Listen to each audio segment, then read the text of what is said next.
Welcome to season 2 of Folds and Curves. I'm your host, Mo Kashkush. Today's guest is Adam Ryerson. Adam has a PhD in mechanical engineering from Rensselaer Polytechnic Institute, where he worked extensively on various medical simulations and models. He has expertise in particle and fluid dynamics and is applying his specialized knowledge of these fields as the founder and CEO of Intelligent Medicine. Intelligent Medicine has developed modeling and simulation software called Circulate, which is helping medical and other facilities design safer shared spaces. We discuss the basic science of how disease spreads, as well as how Adam and Intelligent Medicine are helping us all get back to normal safely. So let's get started. Okay, Adam, thanks for coming on the show. Thank you for having me. Yeah, so let's talk about life getting back to normal. So things are starting to look up in the pandemic, depending on where you count the start date. It's been maybe a year and a quarter to a year and a half. Yeah. Vaccination rates are going up, thankfully. It's incredible. And the cases, hospitalizations, and deaths by all measures are coming down for COVID. And you're starting to see people eager to get back to their normal life. Yes.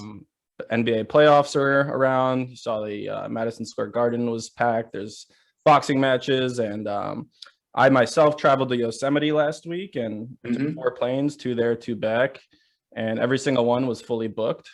I bet, yeah. Yeah. So people are definitely eager to get on with normal life. If you look at, I've seen polls on the internet, LinkedIn, et cetera, and a lot of people are ready to go back to work. Some people are favoring a more hybrid approach, 3 days on, 2 days off, that kind of thing. And some people just want to stay at home, commuters, and just for comfort purposes as well. But the majority are definitely interested in at least a hybrid approach. They want to get back to their normal life. And despite all these positive signs, there is sort of this still lingering concern, or these concerns that we want to make sure we do it safely. We don't know for sure how long immunity lasts with vaccines and natural infection. And there's some concern that if we just get too far ahead of ourselves, we'll be back to square one. No one wants to do that. So you're someone who's been working on solutions at the, I would say, building or environment or space level, where these shared spaces people are in. You're working on figuring out ways to optimize those locations to make sure that they're safe. So if you don't mind, I'd love to hear your thoughts on everyone getting back to normal life. And, what are some of the important factors when thinking about getting back into these shared spaces? Of course. Yeah, so I'll talk from kind of 2 perspectives. One is the personal level, and one will be kind of from the professional level that I've been spending, the past 2 years involved with. Personally, I've been itching to go public places. I've been wanting to go to the bars. I've been wanting to hang out with friends and stuff. And it's been great to see a lot of these locations now, starting to welcome people coming in with somewhat lax mask requirements. But again, that's still, everything is on a spectrum. So, I'll go into the hardware store and the hardware store is large, and, not many people are wearing masks. So if, since I'm vaccinated, I feel comfortable not wearing a mask. But, I'll go into the, a co-op area, or I'll go to a medical building, and, right on the sign, right on the front of the store, they'll pretty much say, if you don't have a mask, don't come in. We don't care about your vaccinations. And so we're still seeing, again, a lot of people along the spectrum, where a lot of businesses along the spectrum, where some of them are saying, hey, if you're vaccinated, great, come on in, you wear a mask, don't wear a mask, either way. And then on the other side of that spectrum, we have places where masks are not only encouraged, but still required. So if you go into a medical building or you go to a hospital, you're going to have to wear a mask. And, some people are, really discouraged by that, but that's just the way it is, where those places are dealing with the most susceptible people, and they need to focus on keeping you safe, as well as keeping the people that are also in there safe. So I've been seeing quite a bit of different levels of kind of reopening, and it's definitely been really positive. I think a lot of different areas have been taking a more conservative approach. to reopening, but it's good to see that as a country, reopening is starting to happen.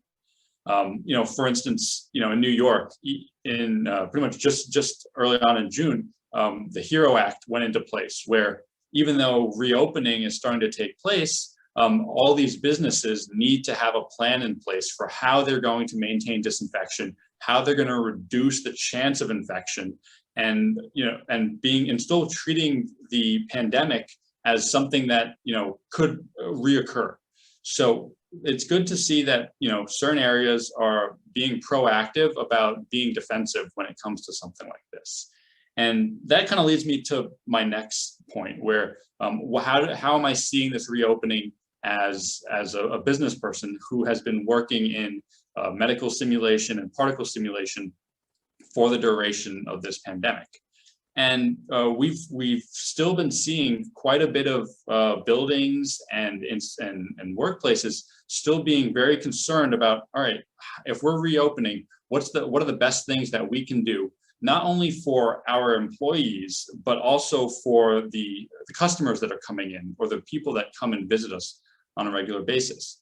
And this is stemming from good company policy, but it's also stemming from pretty much New York State or federal type regulations, where they're saying it's your responsibility as a business owner to keep your customers and your employees safe.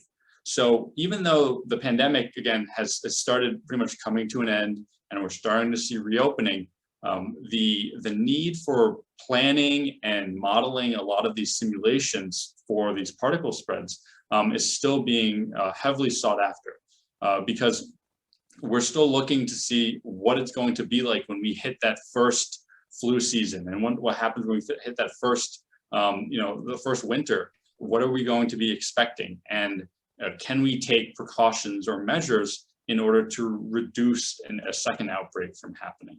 So there's been quite a bit of movement taking place in terms of saying, all right, now that we're clean or disinfected, how do we maintain this cleanliness and keeping a clean space and a safe space for all those being involved?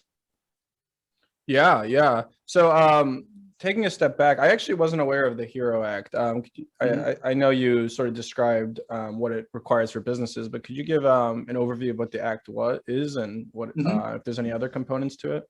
Yeah, so the HERO Act, pretty much just kind of a short snippet of it, is having a kind of volunteer group within a company help come up with a routine cleaning policy and a routine disinfection type protocol to follow in the months and years to come. And pretty much by doing so, they're able to keep track of how often things get cleaned, what type of PPE is available for customers and employees, and ensuring that it's a kind of a company ran thing. It's not just something that the executives at the highest level are in charge of, overseeing. They're getting, there's a certain number of people that have to be involved for every employee at the company. I think it's like, there's like, for a given group of like 4 people, I think it's like 1 person needs to be part of this group. And what this is doing is it's pretty much saying, all right, now that we're reopening, how are we going to keep this cleanliness up? What are we going to do? What type of actions can we take in order to show that we are doing the best we can to keep both customers and employees safe? And so, for instance, one of the ways that they could do that is, by modeling what their current, capacity rates are, and, given those capacities, what are they doing to keep the place safe? Are they adding air purifiers? Are they opening windows, for a certain duration of time? Are they increasing the number of air exchanges? Things like that we simulate, we're able to pretty much tell the companies, hey, if you take these actions, you'll be able to improve the amount of air purification taking place in your space, and you can thereby, satisfy these requirements within that HERO Act. And, we look to see what ways people can either, optimize or improve the amount of cleanliness going into a space, or if they're going to redesign a space, what can be done with the HVAC, what can be done with the layout of walls and partial walls in order to improve circulation and movement in a space. Yeah. So, yeah, let's get into the science then. This is a great segue into what you're working on. So, you mentioned Mhm. medical simulations. I saw from your website that there's three main factors you're considering, and Mhm. probably tons of different parameters that fall into each one of those. Of course, yep. Um, Particle dynamics, user behavior, and fluid dynamics. Mhm. Um, Maybe could you give a brief overview of all three of Yeah. those, and we could try to dive into each one? Of course. Yeah. So, prior to COVID happening, epidemiology has, always been a really big subject, in the throughout the world, and it's always been a big interest of mine to kind of understand how diseases transmit to one another, and how the particles that we transmit can cause another individual to get sick. Mhm. And so one of the big things that our simulator Circulate takes into account is the coughing and respiratory behavior in an individual, and how, given that individual's circumstances, it could heavily have an impact on on their transmission of particles. Mhm. So, for instance, a lot of the research that's been leading up to the pandemic has looked heavily into patients that have pretty much any type of asthma or respiratory diseases, and looks to see how their coughing behavior will generate different size aerosols and particle and particulate when interacting with people. Mhm. And what we started to see was a very general model as soon as COVID happened. When COVID happened, there was pretty much research that said, hey, you have to be 6 feet apart from one another. Mhm. And that was a blanket kind of rule that was way too conservative in many places and way too lax in other circumstances. So, what we ended up looking to do within our simulator was take a look at all the research that went into sick patients, healthy patients, for men, women, elderly individuals, as well as children, to see, hey, where are these particle models coming from, and how do those contribute to the spread of diseases? Mhm. Because what we saw is that when that particle and coughing behavior gets tied into the other two aspects, the AI behaviors, as well as the fluid dynamics, then that 6 foot rule had, again, stretched quite a bit. In certain cases, you might need to be 8 feet apart. In certain cases, you could Mhm. be 2 feet apart from one another. The environment plays such a big role, and one of the first aspect that we started with looking into was seeing how does an individual produce respiratory particles, and what impact does that have? The next part that you could imagine where disease transmission would be a big issue would be in human behavior. Not only is it if I'm 6 feet apart from one another, from an individual, that I have to think about my coughing, but I also need to think about what I am doing and how that could play a role in the pretty much infection transmission. So what we ended up looking into is seeing how well do individuals social distance from one another, and how often are they to pretty much be lax on those rules. And given those in a given space, we can we can predict the probability of transmission from individuals from one to another. And we looked at many different cases. Most of the situations that we work on and look at are in the hospital setting. But what Mhm. we're looking at is seeing, all right, how close do people sit from one another? How do they interact with each other when they're walking by each other? And pretty much looking at the behavior behind that, we're able to then simulate that within this multimodal simulation in order to tie in the interaction. So that, again, you're taking that 6 foot rule and you're changing it based on what are the types of behaviors. Mhm. And some of the biggest behavioral differences that we saw were, for instance, between adults and children. If we're looking at a school and we're trying to map the probability of disease transmission from one individual to another, we're looking at children who play with each other. They touch items, they touch toys and furniture. And a lot of the touching that takes place really increases that probability of disease transmission. So what we're trying to do, again, is in terms of kind of feedback that we give to some of the hospitals or the medical places that we work with, is saying, hey, instead of us trying to group all the pediatric center with the general care area, we want to split them. We want to, keep the children in one section, and we want to keep all the, the elderly people over 55 years old in a different area of the waiting room. And by doing this, we can then, contain some of those behaviors to their own area in a way that won't infect or won't infect the more vulnerable populations. Mm-hmm. So and then the last one is the fluid dynamics. And this, in my opinion, has always played the biggest role in what disease transmission looks like. Because a lot of times this 6-foot rule doesn't take into consideration the HVAC in a given space. It doesn't take into consideration how open an area is. A lot of the coughing studies, for instance, that I refer to in the simulator that we talked about in the first part, are all done in extremely contained environments. They're done in a research lab where they're coughing and they're modeling it with extremely ambient type air quality and movement. And what this doesn't look at what the flow of air looks like, what the flow of air is in a space, which is extremely dynamic. All right. If you have, the difference between having no airflow in a room and having, a single supply and return will greatly alter where those particles are being pushed. For instance, let's say you have, a 10-foot long, if you have a 10-foot long meeting room, right? And you have an individual that's standing directly under a supply and they cough. And then there's somebody, all the way at the other end of the meeting room who's sitting right underneath the return. There is again, those particles are going to be carried across the room over all the way to that other individual. And things like that really alter how the disease transmission could be taking place. So, we look at many different spaces in terms of saying, all right, if we're looking at an auditorium or if we're looking outdoors, compared to, looking at tight waiting rooms where we have, about 15 people coming in per hour, what are the probabilities that they're going to interact with each other and they're going to breathe in one another's particulate?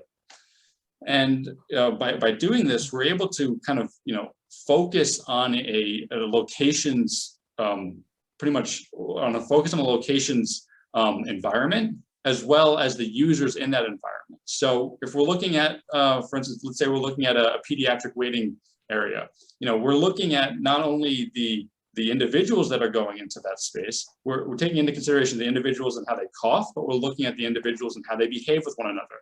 And then on top of that, we look at whether or not that space is, has updated HVAC. Do they have particle filters? Is there HVAC, do they have additional air purifiers in the space? Something that people, might not know is that, the introduction of an air purifier, while it does clean the air that it pulls in, it also greatly alters the fluid dynamics in a space. And so while you might be filtering some air, you're also moving a lot more air around. And so what we end up doing is saying, hey, yes, it's great to have air purifiers, but you want to know where to place those air purifiers so you're not pushing contaminated particles into other people. You're taking those contaminated air particles, you're pretty much removing them from the system, and then you're filtering them out. So by pretty much taking those 3 different things, we're able to create this dynamic simulation that's not just trying to, we're not trying to just simulate coughing by itself. We're not trying to just simulate behavior and contact tracing by itself. And we're not just trying to analyze the fluid dynamics using CFD. We're taking all those and we're making it pretty much a real-time dynamic simulation. Yeah, that makes a lot of sense. And I with my limited to no experience in this space, but I did some research leading up to this, and I saw this video of airplanes and how they have these inflows coming. I don't know if they're still designed like this. This video is maybe 5-6 years old, but I assume some planes still have this. Where you'd have HVACs coming in through the top, or inflows coming in through the top, and you'd have outflows coming out by people's legs. Yeah. Which I suppose caused this problem where if someone were to cough, it would create a whirlwind somewhere in the middle, and that air would basically be in high concentration for some people and basically virtually none for other people. Yes. And I don't know, I just found that interesting. So going oftentimes that whirlwind effect that takes place is usually overlooked. They think, oh, if there's a supply over here and a return over there, then everything's pushed out to the return. Well, not everything's pushed out to the return. The return and the supply work together to create a velocity field that, again, moves the particles around. Mhm. Yes, some particles will get removed out, but many particles will just be moving around in the room. So it's always, it's good to know that that is taking place so that you can pretty much plan for it and design around it. So that, yes, knowing that those vortexes will be there, we can Mhm. still plan for, most of the particles to exit the space or to be removed. Gotcha. Question about droplets. So, from different disease or bacteria or viruses, Mhm. are all droplets more or less the same? And I mean in one individual. So obviously different individuals may be different. A cough is Mhm. different than an exhale. But same person coughs twice. First time they have COVID and another time Mhm. they just have the flu. Does the droplet behavior change at all from the actual pathogen, or is it more or less So dead weight? So for the most part, the drop well, so the droplet, what the droplet is pretty much specifying is a given size. And Mhm. so when we're looking at something like SARS-2, or if we're looking at COVID, the droplets that we're handling and pretty much modeling will be different sizes. And then Mhm. just by that quality on its own, they're going to have different times for, different lifespans for being suspended in the air. They're going to have pretty much different stiction factors and different abilities to be picked up by specific airflows. So it will vary quite differently Mhm. between different types of pathogens. So pretty much, for instance, if you're modeling multiple COVID variants, the droplets can more or less be modeled similarly. But Mhm. if we're looking at the common flu and we're comparing that to COVID, we can't necessarily say that they're going to be the same. Okay. Another thing is we can't really say that they're going to be going to be the same in an individual. Mhm. It varies greatly in an individual depending on their respiratory makeup, for instance. If the person's asthmatic versus or if the person let's say the individual is sick. If the person's producing a lot of mucus, for instance, the particles that they're breathing out will be, again, more concentrated with that mucus, and then it will definitely alter what is taking place when being simulated and when in an environment. Gotcha. And then what's the relationship between droplet size and time suspended in the air? Not counting for things like HVAC, just maybe in an ambient room.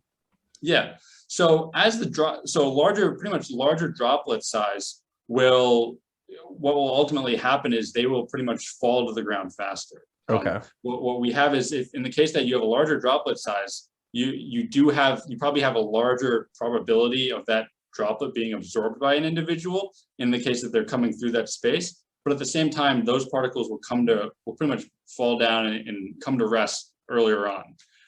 The problem with some of this modeling is that as particles, as an individual coughs and as pretty much as the droplets are formed, those particles will start to dissipate and they'll spread out over over time. And it gets to a point where you can't really model that anymore.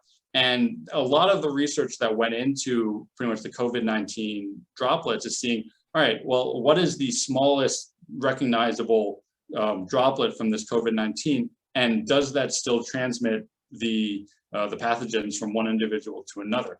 So a lot of that research is still, I would say, under development, and it's kind of hard to say whether or not a specific, you need a certain concentration of COVID-19 in order for that to be transmitted.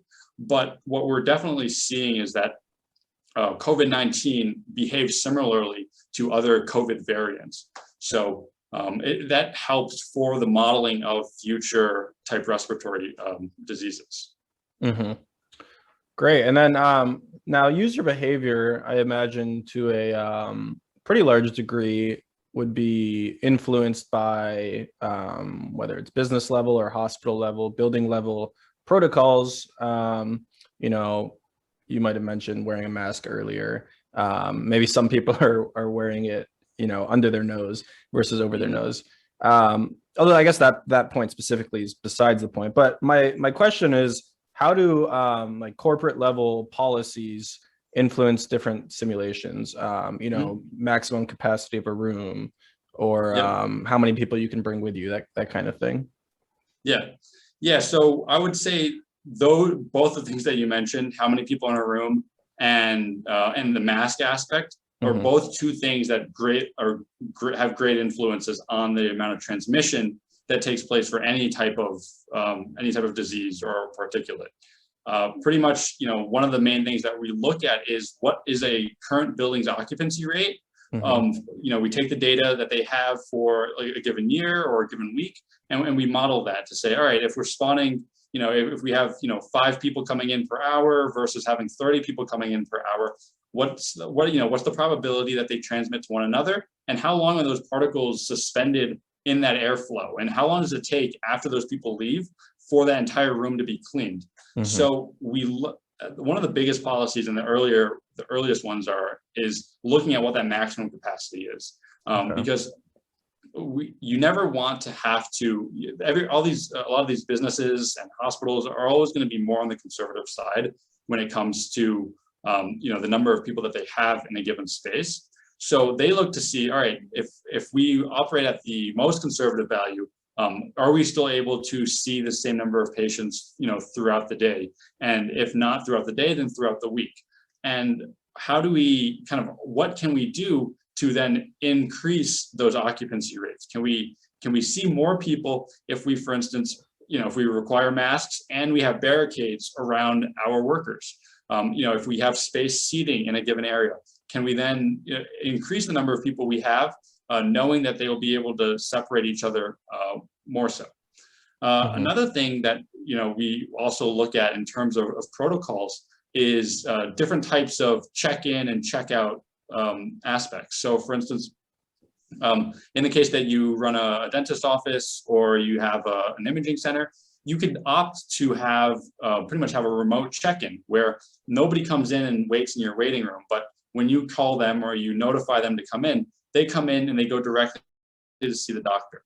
The same thing can be done with checkout. Instead of having going out to the waiting room and checking out in that area, you can have something like a bedside checkout where you check out with the nurse or the individual after you have your procedure done or after you Hmm. see the doctor, and therefore you're not spending as much time in that common space. Now, lots of these things all contribute and they can all be tweaked and tuned. And the big thing when it comes to the businesses is seeing what type of protocols do they implement that will have the least impact on kind of how their standard of running and operating is. They Yeah. don't, oftentimes they don't want to have to make big changes that will, really change the way the workers operate or the way that their users have to come in and operate. So they don't want to have to sacrifice that. And so by telling them, hey, you can, if you, by making these changes, you can reduce the probability of infectious transmission by, from 15% down to, 1% or 2%, they look to make those changes. Hmm. And that's the big positive. Another thing is that a lot of these, what we're noticing in these spaces is that pretty much the biggest changes are happening to the workers and the employees, because Hmm. the employees are who we're modeling throughout the entire day. We'll have, probably a patient come in, someone that's going into an imaging center, and they'll be in that space for, 1 to 2 hours maybe. But the workers are around everybody for 8 to 9 hours, and what we're Yeah. seeing is the biggest, whenever we make a policy change, the amount of transmission that happens around the employees, both from employee to employee as well as employee to patient, is greatly reduced. And so I think by implementing some of these, by modeling this and implementing some of these protocols, they're able to pretty much do the most for their workers, which is, I think, really important, especially Yeah. for, not only on kind of the humanitarian scale and not only on the humanitarian level, but also on the financial level. If your workers are getting sick less, that's less paid sick leave, and that's also pretty much higher productivity. So Hmm. that's kind of the big thing that we talk about with these facilities and with these companies. when we're working with them. Is, the benefits are, twofold in the sense that you're helping out, as well as you're ensuring to keep a safe space for your workers and then therefore reducing the amount of, sick leave that needs to be paid out, or the amount of sickness that takes place in the space. Yeah, I think those are really good points. I'm glad you brought up the financial aspect too, because that's one of the questions I have is, are there any, in theory, you could put everyone in a spacesuit or something, Yep. full PPE. You could have them all walking around in these little bubbles all day, and there's just like zero risk of transmission. The first thing I would say, no one wants to do that. No one wants to wear masks even. Yeah, right. So you're gonna have like low compliance. The second part is it would be enormously expensive to buy a spacesuit for everyone. Yes. So, kind of the question would be, how do employers deal with balancing, maximum infection risk reduction and costs and compliance? Yep.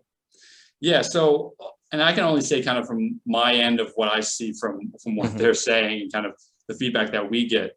But the big thing that it often comes up, and it depends on kind of what industry you're in. If you're a private company, you're keeping an eye on your workers, and you're keeping an eye on your customers, as well as your public image.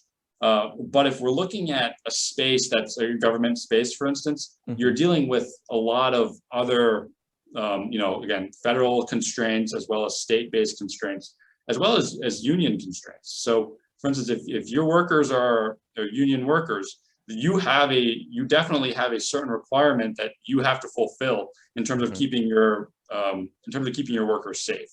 And so a lot of the times the amount that goes into producing the disinfection, as well as the protocols for keeping a space safe is heavily based on either what's being required by the state or on the federal level, but also pretty much what is enough to, I would say, maintain an image and whatever's least expensive. So we don't try, like, the solution that we try to offer is a low cost solution that can be reused over and over and over again, so that they don't have to re-perform this analysis or really have to try to spend a lot of money.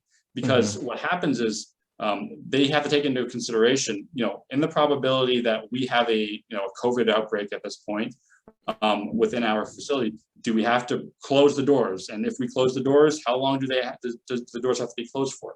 And because we'll see news stories kind of across the country right now where if a COVID outbreak happens in an area, they have to close up for a week. They have to close up for 2 weeks. And this would definitely lead to larger costs down the road.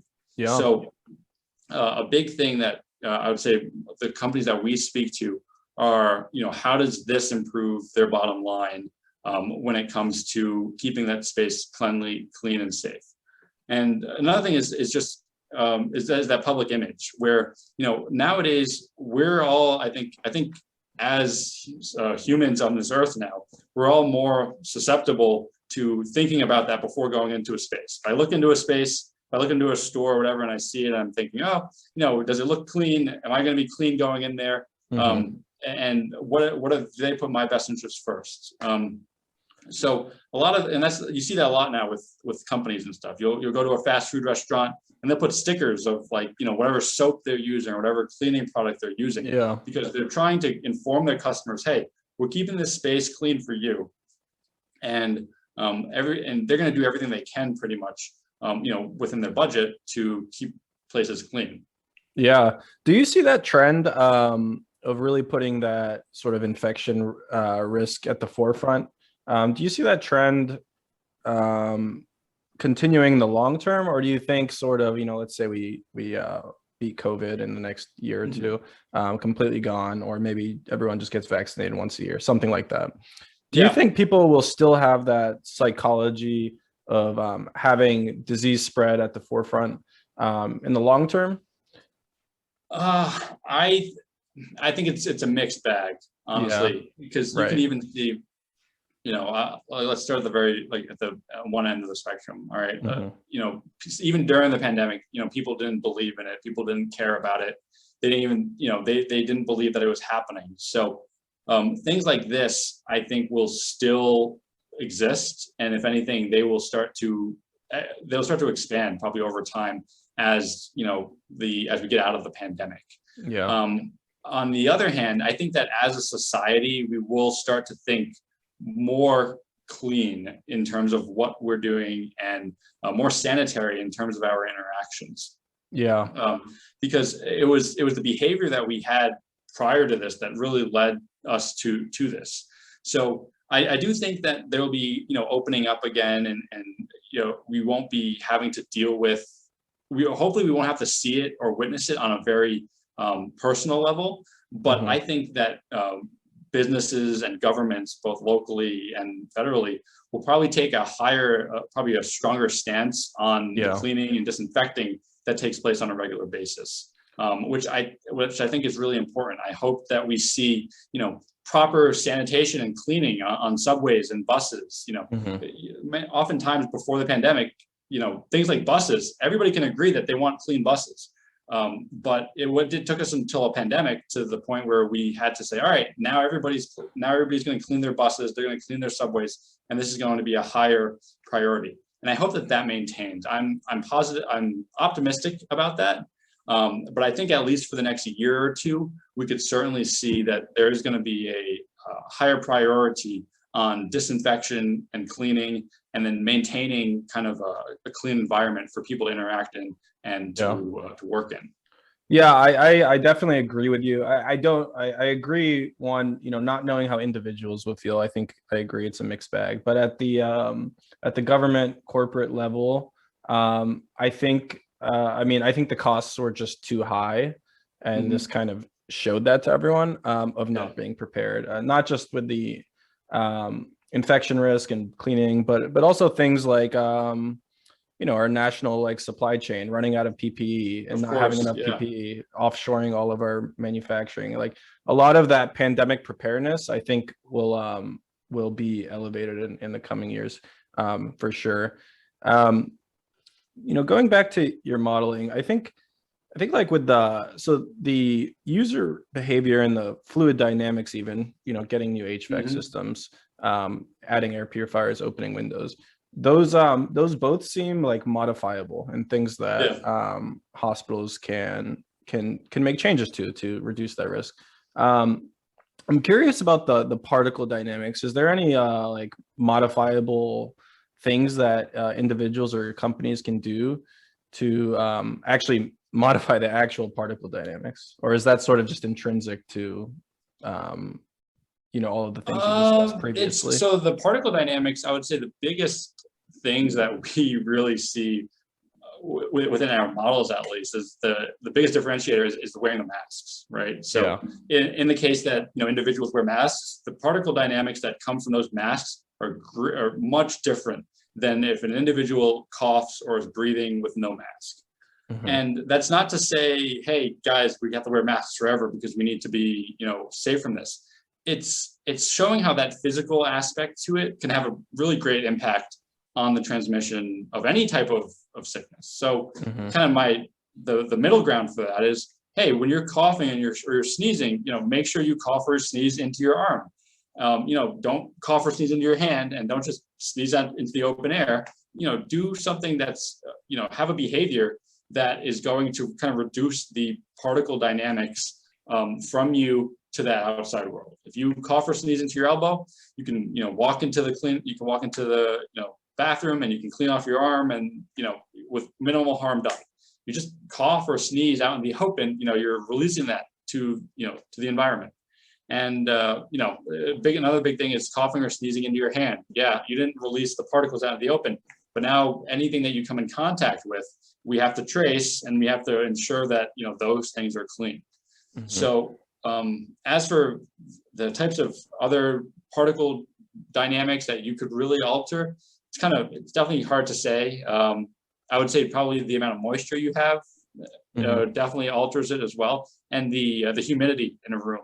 So if the room is very, very humid, you're going to have extremely, a lot of droplets, a lot of water building up in that space, and that will greatly affect the particle dynamics. So it's a big thing that we look into is the temperature and the humidity in a room, in terms of how well those particles are able to move around, or how quickly pretty much the droplets build up and then fall to the ground. So those are some things, but most spaces, for instance, are kept at what we consider a desirable level of humidity. Yeah. We're not going to go out and tell everybody to crank their humidity up so that we can prevent particles from transmitting as easily. Gotcha. Yeah. So what is the like mechanistically, what does a mask actually do? I mean, obviously looking at it, you can tell it's going to reduce the transmission, but is it making it so that the particles aren't getting as far? Is it making them smaller? Both maybe? Yeah, it's a combination of those. Pretty much what that does is the mask, as you cough into it, it greatly reduces the velocity of all those particles in there. In fact, it stops a lot of particles from really escaping. And what we end up seeing, though, is that even if you have a mask on, nowadays we have kind of more of these, if you're not using an N95 mask that's properly fitted all the way, you're going to release some particles out into the environment. All right. And these particles are going to be much smaller than the ones that came out of your mouth to begin with. They get broken up, the velocity is greatly reduced, and they're kind of pushed off in different directions. So, if you have a mask on and the mask has a little opening right here, the particles will probably get pushed up more so. What we also see is that the particles that come out of the mask are greatly reduced. So, while the mask isn't a perfect solution, it's enough to reduce the types of transmission that we're seeing, and it's just kind of like a small piece to the larger puzzle of saying, all right, how do we reduce this? What are all the little steps we can take? Gotcha. Yeah, I mean that makes total sense. So what about user behavior? So this is kind of something I was thinking about. On one level, I want to say the behavior of people is like extremely hard to predict. Someone could just get up for no reason and go talk to their friend. There's no way you could predict that. On the other level, people do have very people can be habitual, and they someone drinks a cup of coffee at 9 a.m. they go to the kitchen, and an hour and a half later they get up to go to the bathroom. Everyone goes to the kitchen area or the cafeteria at lunchtime. There's like certain elements of a day that are actually pretty predictable. So I'm kind of curious, like, how do you actually simulate the motion of people? Is it random, like pseudo random? How do you think about that? I would say it's pseudo random. I can tell you it's pseudo random because we're generating these behaviors. But all the spaces that we work in are fairly contained environments, in that it's not just general public. It's usually the people that are going there fit into a specific group of individuals who we can generally say what they're most likely going to be doing in these times. It's not so much about the person, but it's about, if this person's going to the doctor's office and they're going to the waiting room, what are they most likely doing in that waiting room? And we do this by observing what's taking place in waiting rooms. It doesn't matter kind of who you are as an individual when you go into a waiting room. You usually go into the waiting room, you go and you speak to the receptionist, you then turn around and you find a seat. Now the different types of behaviors that are being modeled at that point forward is, how likely are you to adhere to social distancing as an individual, and how likely are you to be wearing a mask? And when I say, we use the word social distancing now specifically in like this simulated environment, because even prior to the pandemic, everybody kind of had a certain level of social distancing that they would have. You don't walk into the doctor's office and you're just like up close against other people and you're like, you're really near them. But people don't generally like sit down right next to someone if there's an additional seat. If there are seats kind of scattered throughout, then they're more likely going to be sitting in areas that space them out a little bit more. Now compare this to something like a mall or a restaurant. There we have behaviors where people are coming in and they do get close to one another. Now again, they're not like necessarily up against each other, but they're walking with each other. People are paired more. People are going and sitting at booths with each other. So we model this behavior as, again, a restaurant goer in a way that says, all right, if you're going into this space, who are you going to be interacting with? If you're coming with somebody, are you going to be close with them? Are you going to be interacting with them? Are you talking to them?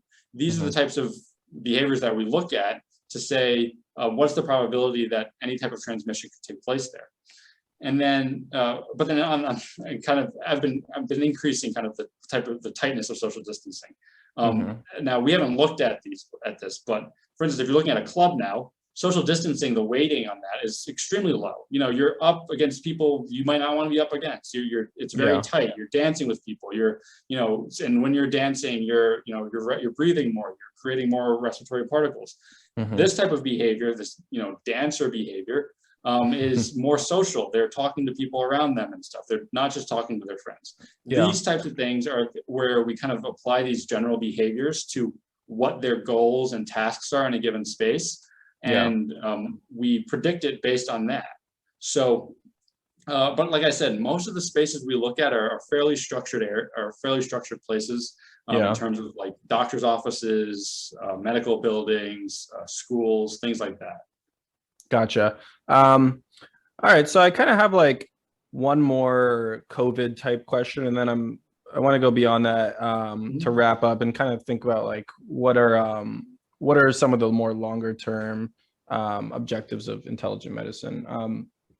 But when it comes to COVID, I'm kind of curious to what degree you're factoring in, local vaccination rates, local hospitalizations, how prevalent is the disease in a certain community, and how many people are immune to it.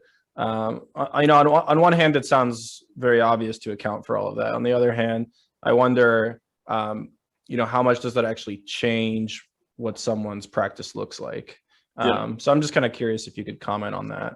Yeah, so we actually we take the two things that you mentioned that we take into account directly are pretty much whether or not, like the number of people that are masked and the number of people that are vaccinated. So a lot of that data can come directly from these medical facilities or these medical buildings where they're saying, in this given day, we had this many people come in who, were vaccinated, and we had this number of people who, carried that infection. So what we're able to do from that is, again, this isn't patient-specific data, but they give us this general number so that we then take that into account into the modeling. So, for instance, if there's a 55% vaccination rate at that clinic or at that location, then that type of information can be used in order to simulate whether or not transmissions would be taking place. Another thing that I'd say what we work with more so is geographical data for a given area. So if we're looking at, upstate New York, and we're trying to compare whether or not somebody would transmit a disease to another individual or transmit COVID to another individual, we would look at the COVID transmission rates in that area, and we would pretty much use that within our model. That would also pretty much be able to tell us kind of, what is the probability that individuals are wearing masks and whether or not that place has a very strict mask policy or not. Yeah, right. I mean, that's great. So then beyond COVID in particular, I mean, disease is obviously prevalent, specifically within hospitals. Infection control has long been an important department, and it will continue to be one, perhaps even more so now. People have always come in with one problem, and maybe they're getting a surgery or they're sick for one reason, and they might come out with an infection, something more severe than they came in with. And this has always been a problem and always something that hospitals have been working hard to try to fix.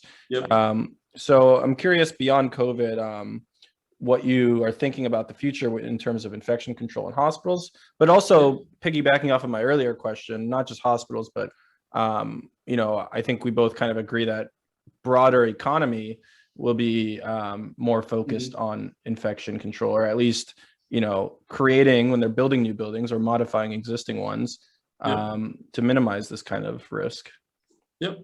Yeah. So, and you kind of mentioned pretty much our main area right now, which is building production. So architecture, engineering, and construction, or AEC.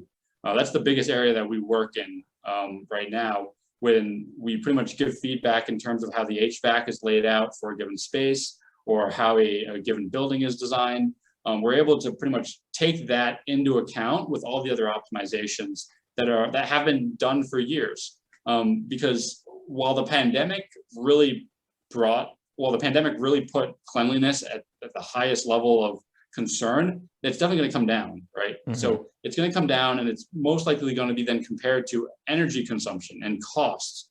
So in the field of AEC, we're not going to see, you know, cleanliness and air circulation thrown out the window. It's going to be kind of brought in to a more reasonable level where it can be compared against patient comfort, comfort in an area, so that, you know, depending on the temperature and the airflow in a space, it's taken into consideration there now. It'll also be taken into consideration for the cost of energy.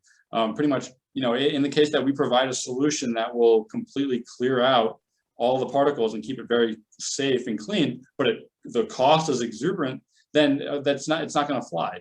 So we're looking to fit kind of our modeling and our simulation into the architectural design phase and the mechanical design phase, so that it's something that's thought about alongside all the other aspects.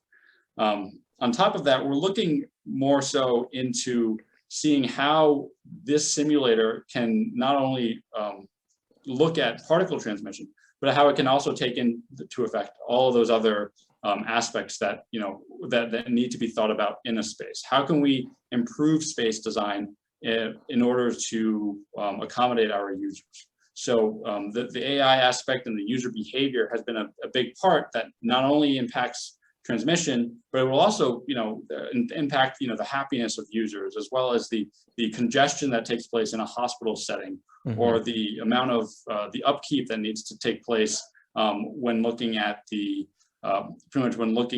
the way that a place operates. So, one sec, my cat was trying to knock my webcam off. Did not want. No worries. Cats are welcome on the show as well. Yeah, she's been running around. But anyways, so we're looking in a lot of these different areas that pretty much will start to take this into account on the regular basis, but just not necessarily to the level that it's been taken into account for this past year. In addition to that, a big area that has been starting to be worked on is pretty much caregiver or remote caregiver or cleaner type behavior. So in the case that we're trying to plan out what needs to be done in a given space, or how a space needs to be clean, or how often it needs to be clean, these types of protocols can be put into place so that other things such as, you know, robotic cleaning assistants or automated cleaning assistants can go through and activate their sensors based on, you know, what is expected. So a big area that this kind of fits into is the control loop for what detection and cleaning should look like when it comes to either robotic cleaning or for automated cleaning, where they need to simulate how often a space will need to be cleaned.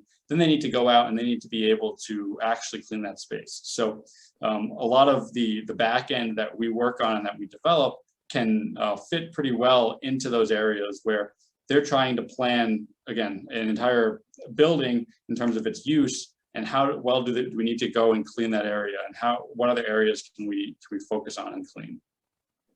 Yeah. I mean, that's great, and I think you're like definitely on in the right direction. I kind of like to mentally compare this to kind of like renewable energy trend. Like I think this will just become more and more important in the same way that renewable energy has not just been like a 1 year off. It's been a continuing trend. So I kind of want to wrap up with this is just a quote. I don't even know if I'm getting it right. I didn't write it down, but there's a quote about something. All models are wrong, but some are useful, I think is the gist of it. How do you think that quote kind of applies to what you're doing? And do you think it's accurate? Do you think the minutia of the models are important in the details, or more so they're useful for getting to the end goal of safer environments? Yeah, I 100% agree with that quote, because there's always a trade-off in modeling, and that's pretty much the details in the model versus the time that that model takes. Mhm. And what happens is if you have an extremely detailed model, that model will take longer to generate, and it might not be useful once it's generated. If we model every single particle in the room and we know where all the particles are, the room has changed in that time. And we already lost that information, and that information is no longer useful. So what our goal is in terms of real-time modeling and simulation is being able to provide feedback that is important enough and accurate enough in a reasonable time frame so that action can be taken.